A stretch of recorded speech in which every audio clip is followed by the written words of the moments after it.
I see your designation is Senior Developer Advocate.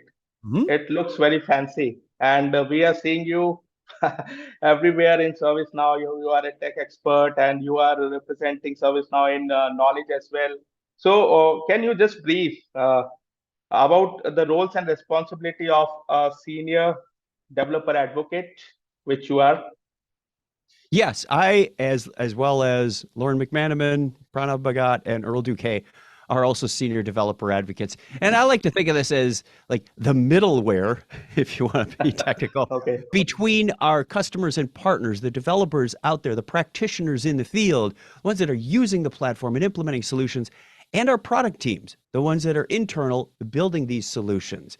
I just got an invite yesterday to look at a developer tool set that we may be releasing at some point in the future. They said, we'd like your input on this.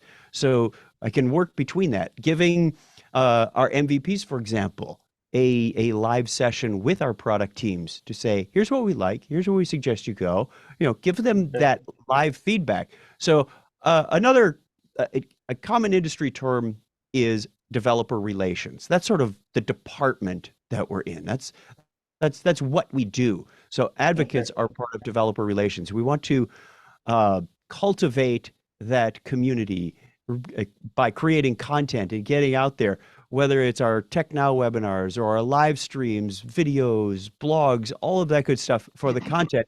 And then, of course, we drive that community with events like you mentioned, Knowledge, our CreatorCon event within Knowledge, our local chapter meetups. We've got developer meetups that happen around the world. We've got an MVP program for Right. those very valuable people that have contributed back to the community, whether it's through the online community itself, videos and whatnot, such as you've got, all contribute to that option of being the MVPs. So really, content and community are the two main pillars of that. Okay, great. And you are doing a wonderful job in that role. Thank you. That we can say.